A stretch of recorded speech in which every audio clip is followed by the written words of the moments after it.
তোমরা কী বলবো, পেশেন্টকে বলবা যে আপনার আঙ্গুলগুলো মুখের মধ্যে ঢুকান, তাই না, যে এখানে কতটুকু বেশি ঢুকাতে পারতেছে, 4টা বা 3টা যদি ঢুকাতে পারে তাহলে নর্মাল। ছেলেদের ক্ষেত্রে ইনিশিয়াল ডিস্টেন্স কতটুকু থাকে, কত পেনিংয়ে 45 থেকে 50, মেয়েদের ক্ষেত্রে 40 থেকে 45 পর্যন্ত থাকে। ঠিক আছে, এটা আছে কিনা। তারপর হচ্ছে শুনতে একটু অসুবিধা হচ্ছে, এদিকে একটু বলেন। তোমরা চুপ থাকো তাহলে শুনতে পাবা, তা মনোযোগ দাও, শুনতে পাবা। তারপর হচ্ছে যে পালপাইটিস বলছি কেন, পালপেশন, সেটা কী হবে, সেটা হচ্ছে তুমি কানের যদি পাশে এই জায়গায় এই ট্র্যাগাস থেকে শুরু করে তুমি যদি আই ক্যান্থাস পর্যন্ত একটা রেখা টানো, তাই না, এই রেখা থেকে কয়েক সেন্টিমিটার সামনে, 1 সেন্টিমিটার সামনে যে অংশটা থাকে সেটাই হচ্ছে তোমার টিএম জয়েন্ট। ঠিক আছে, হ্যাঁ, এইভাবে নর্মাল পুরোটা দিয়ে হ্যাঁ পা করেন, মুখ বন্ধ করেন, 5 সেন্টিমিটার থেকে মুখ করেন, নাড়ান, এটা দেখবা, এখানে জিনিস দেখবা, এখানে দেখবা যে দুটা সিমেন্টে ঠিক আছে কিনা, আর দেখবা যে এখানে সে কোনো পেন ফিল করছে কিনা বা টেন্ডারনেস আছে কিনা, এই দুটা তুমি পালপেশনে দেখে নিবা। পালপেশনে এর সাথে প্লেন জয়েন্টের সাথে তুমি এই দিক থেকে এটা ঘুরে দেখে নিবা তার দিক থেকে কোনো ফ্র্যাকচার আছে, মেন্ডিবলে কোনো ফ্র্যাকচার আছে কিনা। এর থেকে বেশি তোমার পালপেশনের প্লেন জয়েন্টের ক্ষেত্রে পালপেশনের দরকার নেই। ঠিক আছে, তারপর তুমি কী করবে এখন, এরপরে হচ্ছে অস্ট্রাইটেশন। স্টেথোস্কোপ দিয়ে দুই পাশে দেখবা যে কোনো ধরনের সাউন্ড আছে, হ্যাঁ কী ধরনের সাউন্ড পেতে পারো, মানে ক্রিটিকাস আর হচ্ছে ক্লিকিং সাউন্ড। হ্যাঁ, ক্লিকিং হচ্ছে যে ক্লিকটু বুঝতেই পারছো, ক্লিকিং সাউন্ড তৈরি হয় যদি তোমার ডিস্কে কোনো ধরনের সমস্যা থাকে, ডিস্ক যদি তোমার ছিঁড়ে গেল, তাই না, তাহলে কী হবে ক্লিকিং সাউন্ড হবে। কারণ তুমি যখন এই মেন্ডিবলটা এইভাবে মুভ করবে তখন কী হবে, ডিস্কটা যদি ছিঁড়া থাকে তাহলে তার এর সাথে সে ওটাকে নিয়ে মুভ করবে, নিয়ে মুভ করার পরে যখন এইভাবে পুরোপুরি চলে আসবে তখন এখানে আবার এই প্রেশারটা রিলিজ হলে এই ইলাস্টিকটা যেভাবে চলে আসলো বা টাচ করে ছেড়ে দিলে পাশে গিয়ে লাগবে, তাই না। যেমন তোমার গ্লাভস পরতেছো বা রাবার ব্যান্ড ধরে টেনে ছেড়ে দিলে এখানে টুস করে শব্দ হয় না, ঠিক সেরকম, তাই না। এই জন্য তখন ক্রিপিং সাউন্ডটা তৈরি হবে। আর ক্রিপিটাস কখন তৈরি হবে, ক্রিপিটাস হচ্ছে যদি কোনো বনি কোনো ডিফিউজ থাকে, যেমন হচ্ছে ওর ভিতরে কী আছে, ওর ভিতরে তোমার আর্থ্রাইটিস হয়ে গেল বা হচ্ছে তোমার কোনো টিউমার হলো, তাহলে কী হবে, তাহলে দুটো বনি সারফেস একটা আরেকটার সাথে ঘষা খাবে।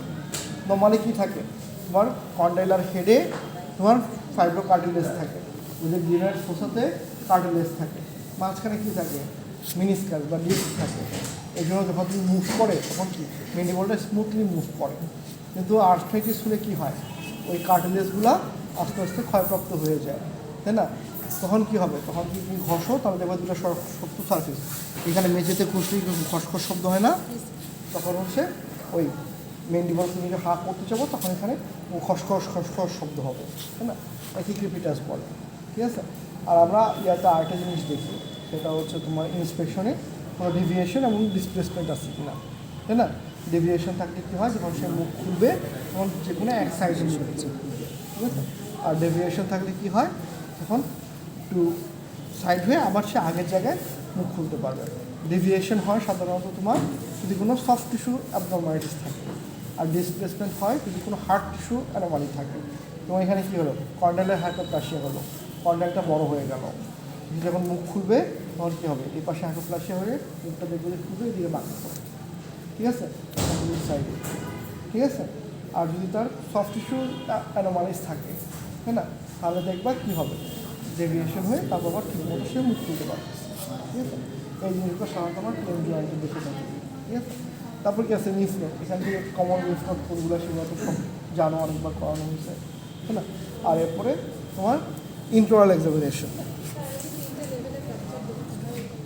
তিনটা লেভেলের ফ্র্যাকচার, ওটা শুধু পালপেশনের সময় 3টা লেভেলের ফ্র্যাকচার না, পালপেশনের সময় যে কোনো লেভেলে ফ্র্যাকচার ফ্র্যাকচারের জন্য আমাদের উইক পয়েন্ট কোনগুলো কিনা সংযোগস্থল জয়েন্ট, কারণ আমাদের ক্ষেত্রে অনেকগুলো বোনস থাকে, তাই না, বোনসগুলো অনেকগুলো সূচক থাকে, ঠিক আছে। এই জন্য দেখা যাচ্ছে যে অরবিটাল লিঙ্ক, তাই না, এক্সট্রা অরবিটাল লিঙ্ক, এখানে কী আছে, এটা সবচেয়ে প্রমিনেন্ট এরিয়া ফেসের মধ্যে।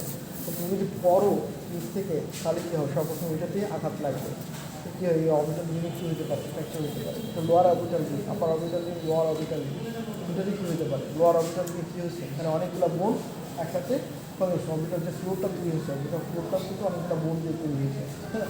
এখানে ফ্র্যাকচার হতে পারে। তবে যদি লো হয় মুখের মধ্যে, হ্যাঁ না, তাহলে কোথায় কোথায় ফ্র্যাকচার হয়? সাধারণত এই পাশ থেকে নোজ থেকে এইভাবে একটা ফ্র্যাকচার হতে পারে, তাই না? এইভাবে এইভাবে একটা ফ্র্যাকচার হতে পারে, এইভাবে একটা ফ্র্যাকচার হতে পারে, আর এখান থেকে তোমার অরবিটাল ফ্লোর হয়ে কাঁধে এইভাবে ফ্র্যাকচার হতে পারে। এগুলো লিফোর্ট 1, লিফোর্ট 2, লিফোর্ট 3 ফ্র্যাকচার, তাই না? যদি এইভাবে কোনা করে ফ্র্যাকচার হয় সেটা হচ্ছে লিফোর্ট 1 ফ্র্যাকচার। এভাবে যদি ফ্র্যাকচার হয় তাহলে অরিজন্টালি সেটা লিফোর্ট 2 ফ্র্যাকচার। আর যদি ন্যাসাল ও বোন দিয়ে যদি ফ্র্যাকচারটা হয় অরবিটাল ফ্লোর দিয়ে হয় সেটাকে আমরা লিফোর্ট 3 ফ্র্যাকচার বলি, ঠিক আছে? সব জায়গায় ফ্র্যাকচার। আরটা কি কমন ফ্র্যাকচার হতে পারে, মেনলি বলে ফ্র্যাকচার হতে পারে, ঠিক আছে? এই ধরনের ফ্র্যাকচার হলে কী হবে? একটা হচ্ছে তোমার টেন্ডারনেস উপস্থিত থাকবে, তুমি পালপেশন করবা, টেন্ডারনেস থাকবে। আর কী হতে পারে সেই জায়গায় তো মোবিলিটি মানে এক্সেল ক্র্যাকিং, যে বোনটা ভাঙা, বোনটা নড়বে, তাই না? ওটা পাবা। আরটা কী পেতে পারো সেটা হচ্ছে স্টেপ ডিফর্মিটি পাইতে পারো। স্টেপ ডিফর্মিটি কাকে বলে? কারণ আমাদের এই হাড়গুলোতে কিন্তু অনেকগুলো কী থাকে, মাসলের ইনসারশন থাকে, তাই না? আর মাসল তার নর্মাল ক্যাপাসিটির কারণে সবসময় কী চায়? টান দিয়ে ধরে রাখতে চায়, একটা পাওয়ার অ্যাপ্লাই করে, একটা এনার্জি অ্যাপ্লাই করে, ঠিক আছে? সো দেখো এই এখানে মেন্ডিবল, এখানে মেন্ডিবলের সাথে অনেকগুলো মাসল অ্যাটাচ না? মাসল অফ মাস্টিকেশন আছে, জিনিয়ার গ্লোসাস মাসল আছে, তাই না? ভিতরে ওমোহাইড মাসল আছে, ঠিক আছে? অনেকগুলো মাসল আছে, ঠিক আছে? সো এখান থেকে যদি তোমার ভেঙে যায়, মেন্ডিবলটা যদি ভেঙে যায় তাহলে কী হবে? এই হচ্ছে তোমার এই ব্যাসেটার মাসল আর হচ্ছে অপপাশ মিডিয়াল টেরিগয়েড মাসল, সে কী করতে চাবে? এই অংশটাকে উপরের দিকে টেনে ধরতে চাবে, তাই না? আবার এদিকে কী আছে? জিনিয়ার গ্লোসাস মাসল আছে, জিনিয়ার গ্লোসাস মাসলসটা কী করবে? এই মেন্ডিবলটাকে ভিতরের দিকে টেনে ধরতে চাবে। তখন কী হবে? এই দুটা হাড় যদি এইভাবে থাকে তখন দুটা একসাথে থাকবে না, এভাবে কি বাঁকা হয়ে যাবে, তাই না? বাঁকা হয়ে গেলে এখানে কী মনে হবে? সিঁড়ির মতো মনে হবে না? এখানে একটু গেলো, আবার হাড় এখানে বাঁকা হয়ে এখানে গেলো, ঠিক আছে? এই যে স্টেপ, সিঁড়ির জায়গাটা স্টেপ থাকে, তাই না? এরকম একটা স্টেপ তৈরি হয়ে যায়। এই জন্য একে আমরা কী বলি? স্টেপ ডিফর্মিটি, ঠিক আছে? যদি ফ্র্যাকচার হয় তাহলে সেই জায়গায় স্পেশালি মেন্ডিবুলার ফ্র্যাকচার হলে আমরা এখানে পালপেশন করতে গেলে এত টেন্ডারনেস পাবো, মোবিলিটি পাবো, আর এটা কী পাবো? স্টেপ ডিফর্মিটি পাইতে পারবো, ঠিক আছে? এটা পাইতে পারবো।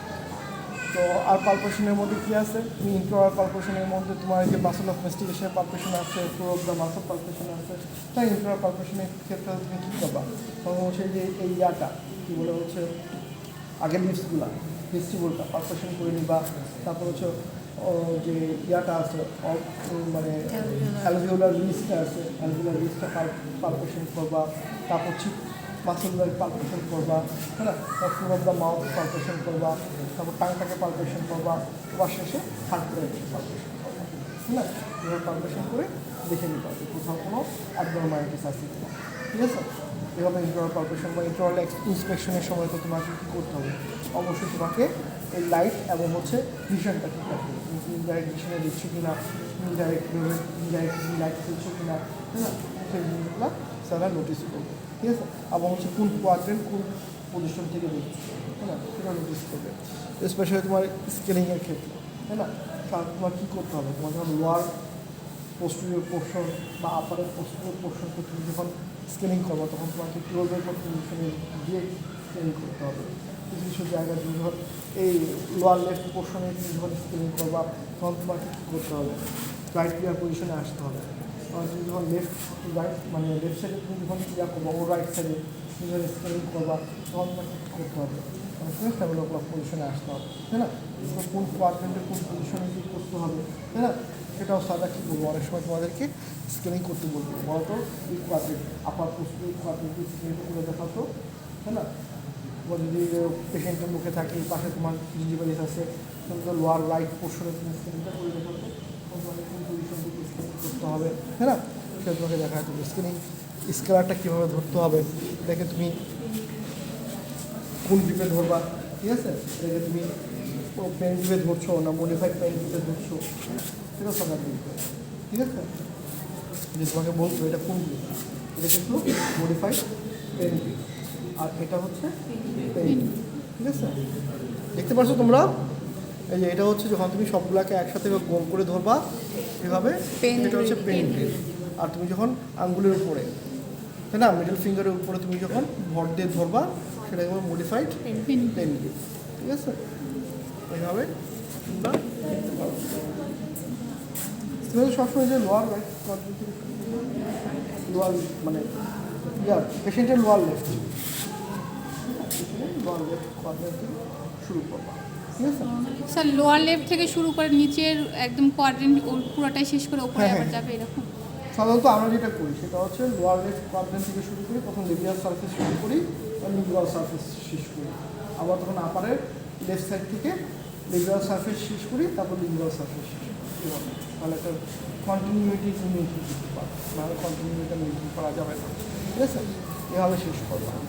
আর রুটিন এক্সামিনেশনগুলো তো আছে, এগুলোকে কীভাবে দেখবা, তিনটা কীভাবে দেখবা, প্রবীণ ডেপগুলো কীভাবে দেখবা, একটা দাঁতে 6টা পয়েন্টে দেখবা, একটা মাউথের 6টা জায়গায় দেখবা, ঠিক আছে?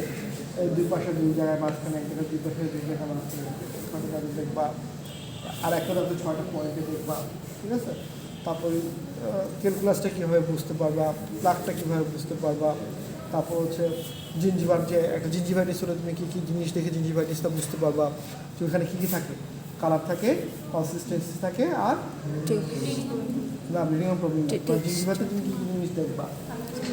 Sir loss of stiffening, colour, consistency, texture, texture, তাই না?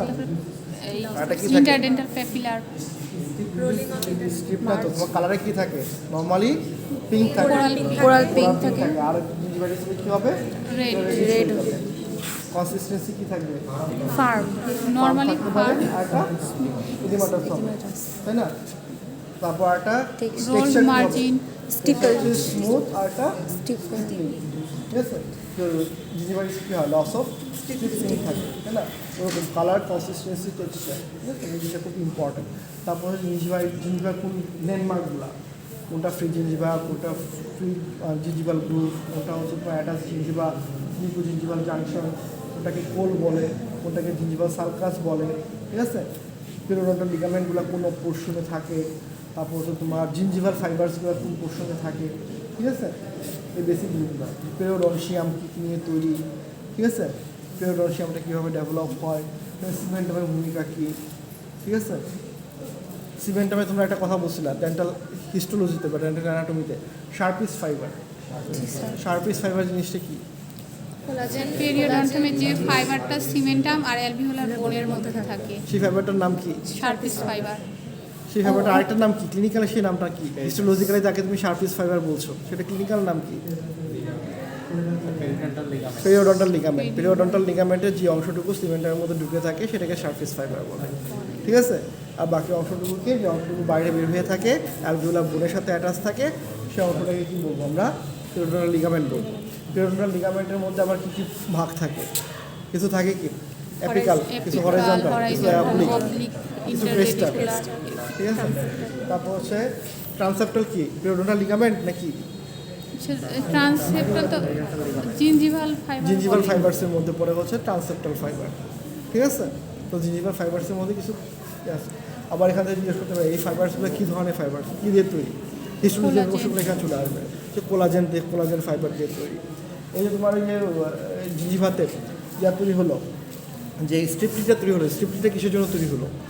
কোলাজেন ফাইবারের ইন্টারলিঙ্কিং, ক্রস লিঙ্কিংয়ের জন্য। এখানে আবার জিজ্ঞেস করতে পারে এখানে কী থাকে? ওরাল মিউকোসা থাকে। মিউকোসার মধ্যে আবার কী কী থাকে? অনেক রকম প্রকারভেদ থাকে। কোথায় কি লাইনিং মিউকোসা, কোথায় গেস্টিটরি মিউকোসা, আর এটা কি ম্যাস্টিকেটরি মিউকোসা। কোনটা লাইনিং মিউকোসা, কোনটা গেস্টিটরি মিউকোসা, আর কোনটা হচ্ছে তোমার মাস্টিকেটরি মিউকোসা? জানো মাস্টিকেটরি মিউকোসা কোথায় থাকে? যেখানে কিনা সবসময় ফ্রিকশন হয়, আমাদের টাং, মাস্টিকেটরি মিউকোসা। তারপর হচ্ছে আমাদের যে জিঞ্জিভাল ফাইবার, সরি এই ফ্রি জিঞ্জিভা এবং অ্যাটাচ জিঞ্জিভার যে পার্টটুকু, ঠিক আছে, সেই অংশটুকুকে সবসময় একটা ফ্রিকশনের মধ্যে থাকে না, সেখানে কী থাকে? মাস্টিকেটরি মিউকোসা থাকে, ঠিক আছে? হার্ট প্লেটে কী থাকে? মাস্টিকেটরি মিউকোসা থাকে, ঠিক আছে?